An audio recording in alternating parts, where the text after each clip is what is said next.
We are Ole Miss Rebels. As Mississippi's flagship university, we dig deeper, see farther, work harder. We pioneered human organ transplants. We helped prove Einstein's theory of gravitational waves. We are conducting life-changing research that solves the problems of today. We are Ole Miss, transforming lives and the world. Hey, welcome to the POMcast with Stephen Willis. We're going to start in a few minutes, but I want to tell you to hit up our social sites, retweet, share, comment, like, do all of that stuff. It can only help us out and it'll make the show even better. But we're getting ready to give you a lot of good Ole Miss information, and I just thought I would tell you that because the POMcast is starting. Well, it's starting right now. Wait, no, that's a little early. It is starting right about now. All right, good morning. Welcome to Monday of the new week, and welcome to the new age of Positively Ole Miss and Willis Digital Media. Thank you so much for joining us. Before I get started, I do want to tell you about Travel and Cruise World. That phone number is 1-800-330-7461, as you can see on the bottom of your screen.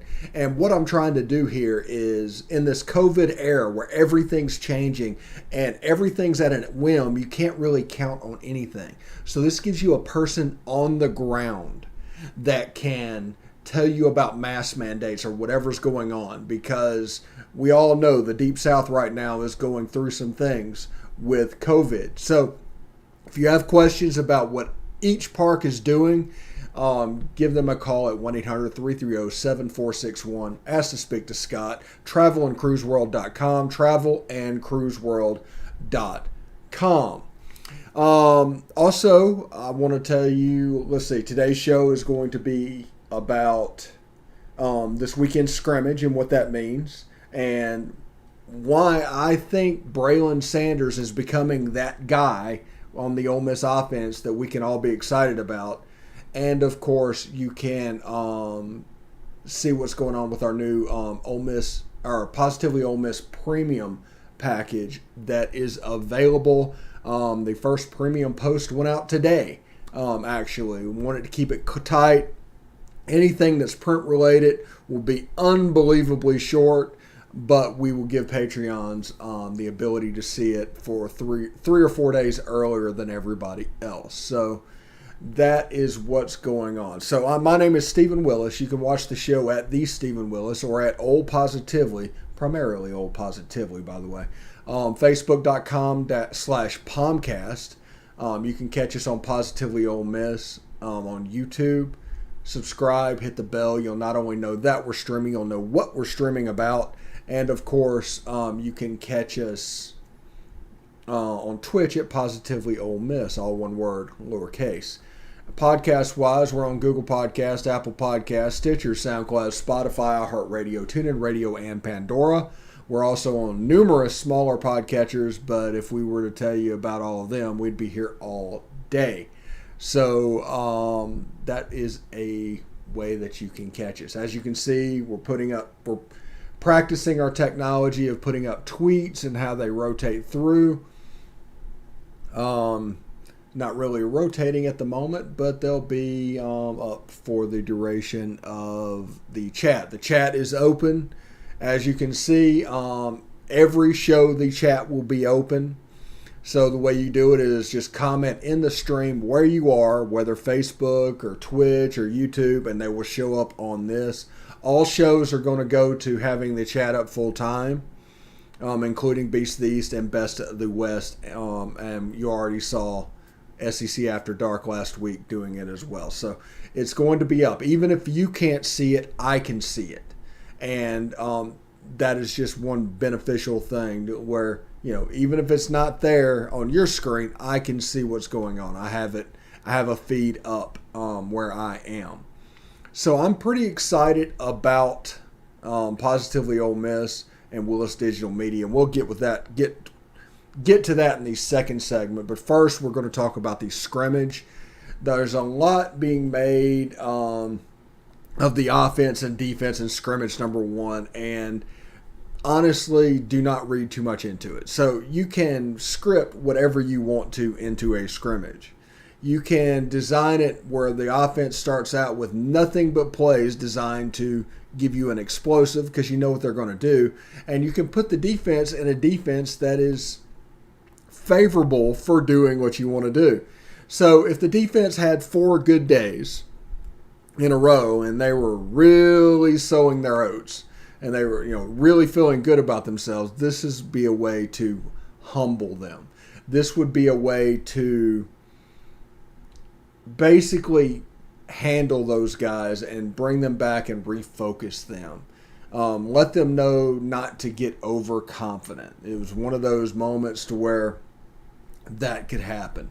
And every one of the camps I was a part of, when I was at Ole Miss, I was a part of that. And every camp, it was scripted in to where either the offense or the defense had just a horrible day, just so they had to come back around as the camp went on. It's usually in the early part of camp. You'll see more realism with preseason game 3 and preseason game 4, although preseason game 4 is kind of a mock game. But preseason game 3 is kind of the most important one. You'll see them bounce back in preseason game 2. The thing from that, the takeaways from that one is Matt Corral looked fantastic. Braylon Sanders is becoming that guy. We've got some press conference highlights we're going to get to real quick. And from there, we'll talk a little bit more about Braylon Sanders and what they are doing. You're right, obviously. We just walked off. Haven't watched the film, but, impressed with the first offense, running and passing. Not impressed with the defense. So, it always happens when you're scrimmaging yourself. If one side does good, you walk off saying, okay, well, are we good or on that side, or are we bad on the other side? So, we'll go watch the film. We played a lot of players today, 1s, 2s, 3s, a lot of reps for new guys. So hopefully we'll learn some stuff off this film. We had a pretty good day. We were running the ball well, throwing the ball around good. So that was pretty good. Like past couple of practice, defense, they had the ups on us, and now this scrimmage, we came out and we balled. So we're just going to keep our head down and keep working. I ain't worried about what nobody else got to say. I know the work we put in. I know what we go through each and every day. And that's all I'm worried about is us growing every day and getting better. Yeah, poor tackling. You make excuses and say first scrimmage, but you still got to tackle. We worked on it yesterday. And we came out and didn't tackle very well. And which is discouraging because, we had a number of receivers that, were banged up. So they were playing but weren't able to be tackled.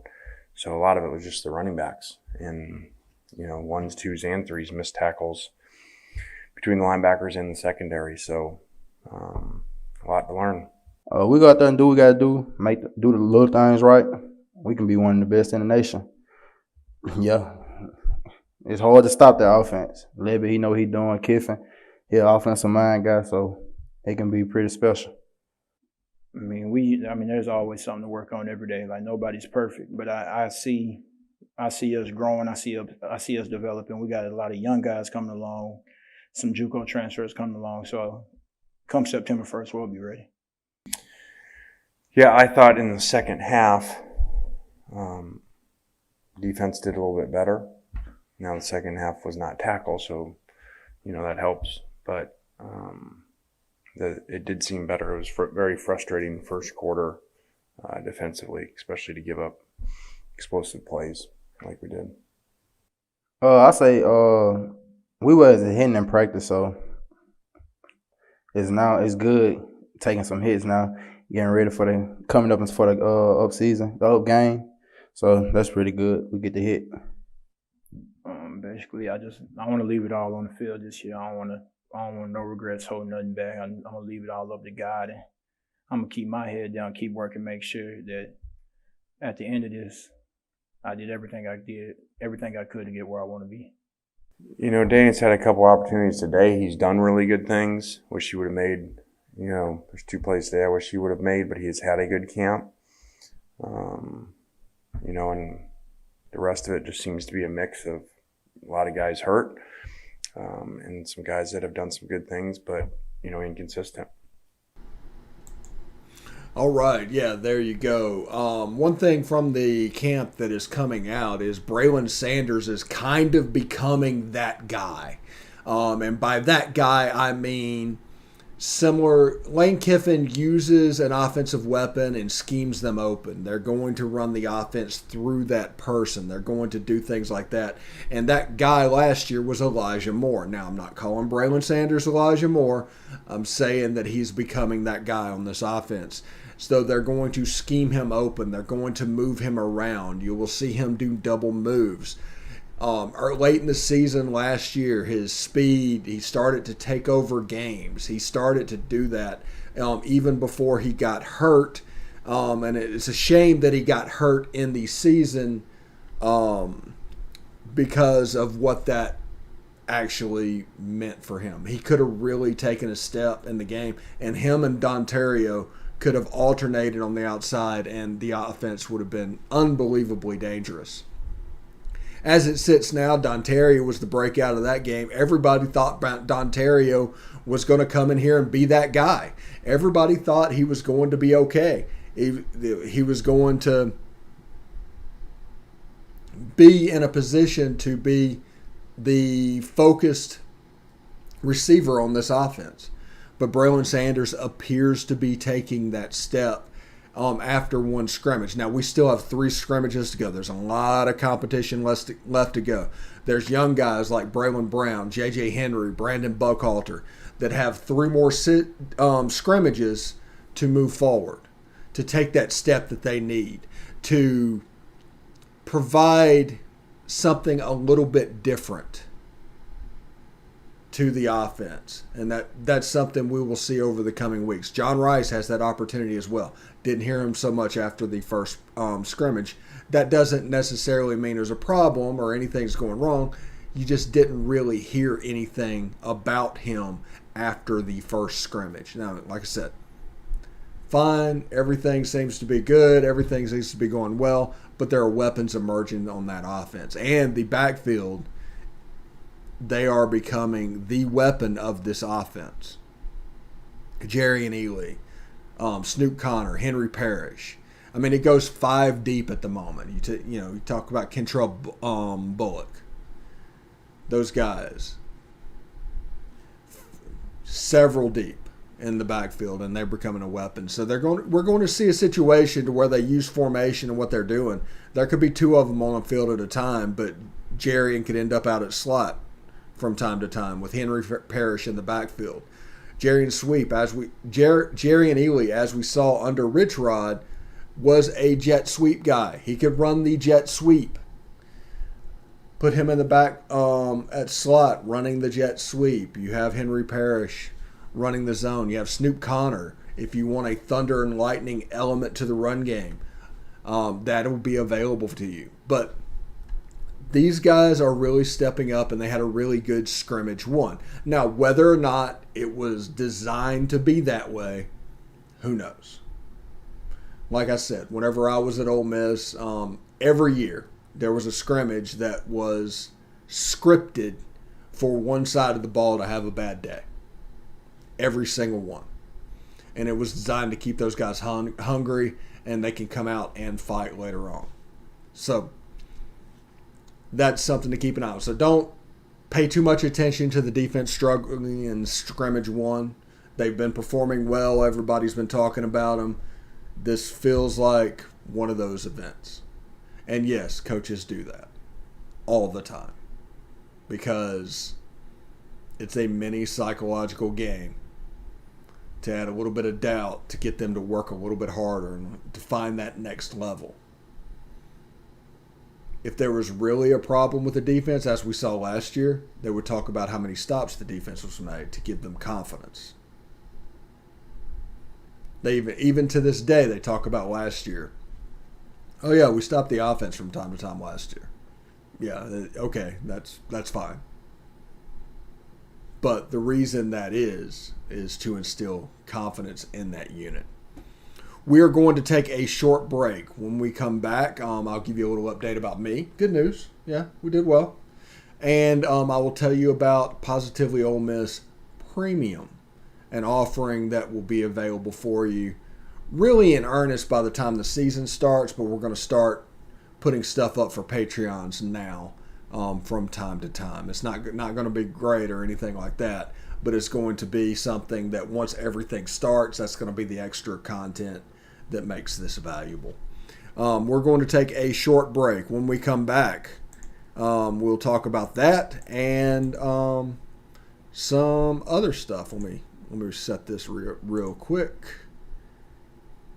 Stop, reset, boom. All right, we'll be right back.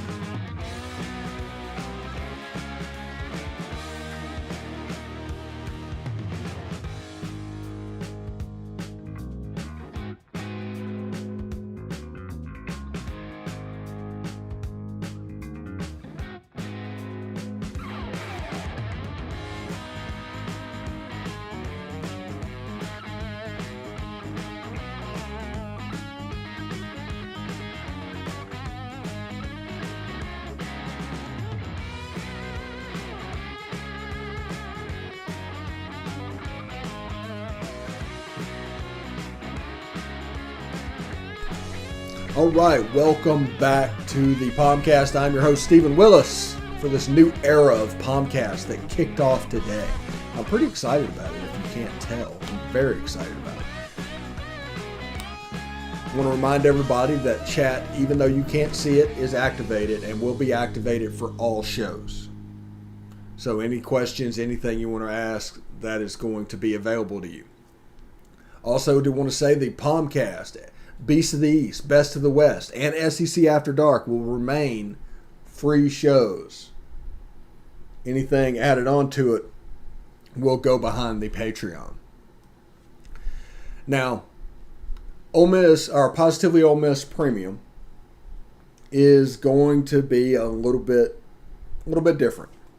It's going to be, you have your basic 8 shows a week that you can get for free, and anything that's added on is going to go behind the Patreon. And you can get into the Patreon for as little as $3 a month.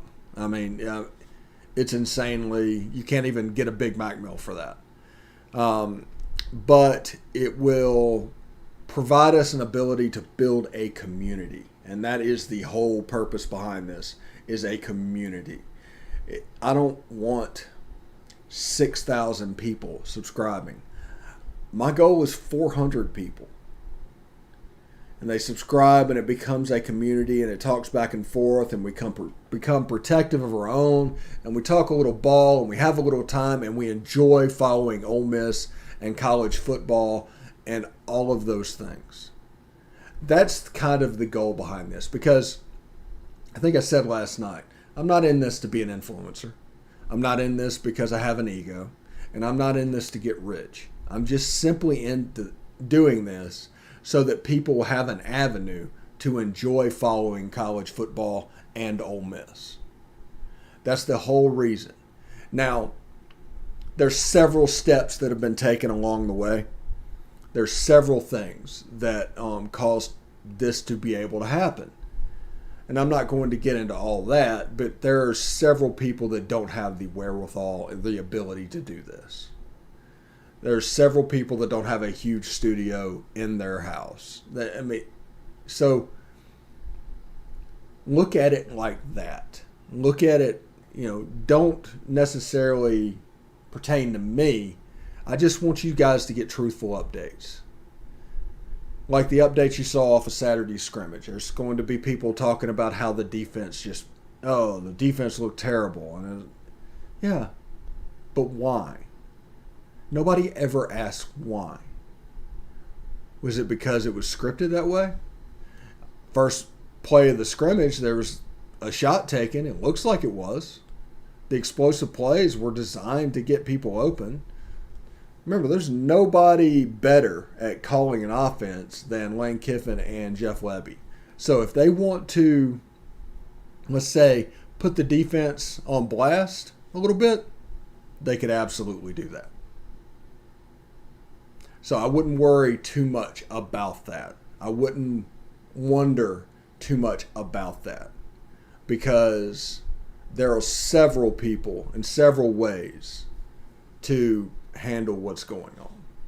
So just wanted to let you know about that, and that, after, they do this every camp. The offense will probably get the scrimmage too.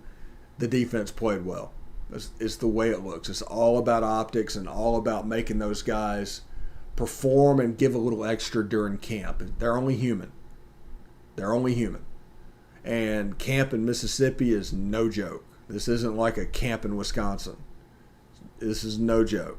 There are days out there where it's 95 degrees and it's humid as heck, and you just don't want to deal with it. Whenever I was the video guy there, we would have to take our cameras out 2 hours before practice, because if we didn't, the lenses and everything would fog up because of the humidity and how humid it was on those fields.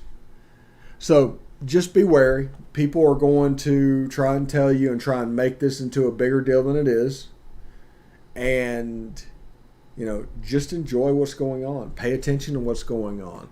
Notice that, like I said, Braylon Sanders is becoming that guy, the one that's going to have plays called and schemed for him to get open. Now, this is only scrimmage one, and people like Braylon Brown and J.J. Henry, this is entering their second week of camp, of college football. So sometime between now and the first game, I expect both of those guys to take a step. Remember, I am extremely high on Braylon Brown. If everything hadn't have been shut down last year, Braylon Brown had a chance to work himself into a 5-star round. He has, I'm going to say, Laquan Treadwell ability. Period. I mean, just great player. But the lack of camps and the lack of recruiters and everything to lay eyes on him, because everything is so analytic based, he was able to, he was still like 177 nationally, but he had a chance to be in the top 25. He's a heck of a talent, and he will be enjoyable for people to follow for years to come. J.J. Henry, a Jalen Waddle type slot. He's just a pure burner. Him and John Rice Plumlee, it'll be interesting to see how that shakes out. But attacking behind the linebackers with his speed, he might be a little bit better for the big play than even John Rice. John Rice, great athlete, can do great things, but they play differently. And that speed could be something that everybody could pay attention to moving forward. And also, Brandon Buckhalter, he was here in the spring. So it's getting about time for him to show a little bit if he's going to play this year, because he's on practice 20 at this point. So it'll be nice to see what he can do. He had a little bit of an off-season program and went through all the summer. He's got all of that available. We need to see what he can do. But he's an outside receiver, like we said. This offense predicates on hitting zone 5. That's what they want to hit, zone 5 and zone 8. Right in front of the safeties, right behind the safeties. They're going to try to attack those ways. So the outside receivers, other than running a post every now and then, to hit that 8, does a lot of physical play on the outside. And that's fine. That's what we do, and that's what opens up what we're doing with the linebackers moving back up in an accordion, basically, with that defense stretching out so more space can appear. It's all good. But I am looking to see him, if he's going to play this year, I want to see him break through a little bit. But we have a stacked wide receiver room. Braylon Sanders, Dontario Drummond, Jacour Pearson's in that room, John Rice Plumlee, J.J. Henry, Braylon Brown, Brandon Buckhalter. We have a pretty stacked room, and that's like 4 stars down the list almost. So something we can keep an eye on, but good players are available everywhere, and we should have a really good season with Matt Corral throwing the football. And in the backfield, we're pretty stacked. And the offensive line, they're pretty stacked. All the potential is there for this offense to be elite and potentially the best that has ever come through the University of Mississippi. I will say that again. This has a potential to be the best offense to come through the University of Mississippi. The whole thing will rest on what the defense does. Now, we don't need the defense to be top 20. We need the defense to be 60 to 80. If this defense was 60 to 80 last year, they'd have won 8 or 9 games in the regular season. Seriously. I'm not even making that up. As bad as that defense was, they were competitive, went to an Outback Bowl, and got a top 10 win. As bad as that defense was. So, I think everybody needs to basically understand what's going on and realize what we are. The whole thing is know what you are. If you are good at certain things, you need to accentuate those certain things instead of trying to be something you're not. Know what you are. And what we are is an elite offensive football team. And we just need some improvement defensively. This team hits 60th. 60th in the country defensively. They win 10 games. Period. They probably drop one they're not supposed to drop, and they win one that they're not supposed to win. Period. But you're looking at 10 wins. Potentially an Access Bowl again. A trip down to the Sugar Bowl. Are they not in the playoff? I don't know who has the playoff this year, but potentially in the Sugar Bowl. We had a good time last time we went. But this is a good team. And there's like 8 or 9 players on the Senior Bowl watch list. You got players all over stacked offensively and even defensively popping up for end-of-season awards on the watch list for those. This is a good, talented team. Now, the question is this team good through 15 players on each side of the ball, or is there 22? And what is the weak link if it's just a 15? What's the weak link in those 7 players that are remaining that would show up? Is it the defensive line? Because if the defensive line, that's a problem because they need to get pressure to relieve what is going to be a pretty good secondary. That's the real question. Also, before I get out of here, I do want to tell you in Louisville's first scrimmage of the year, just like us, their defense was dominant. Now, they have Malik Cunningham, a good quarterback, and apparently the offense didn't turn the ball over. But defensive coordinator is B. Brown, as most people know, played at Ole Miss. But that is Louisville and what they're looking at. Their defense was supposedly dominant in scrimmage 1. Now, they don't have Tutu Atwell or that running back that made them pretty dangerous at times last year. So they may be trying to compensate that some other way. But again, it could be a scrimmage to where it was scripted for the offense to fail. So we'll see. Anyway, I'll let you guys get out of here a couple of minutes early. And, want everybody to have a good day. We'll be back tomorrow. Tonight, Beast of the East. Tomorrow, Best of the West. And we're going to keep those free, and we're going to have fun and keep going. But until then, hotty toddy.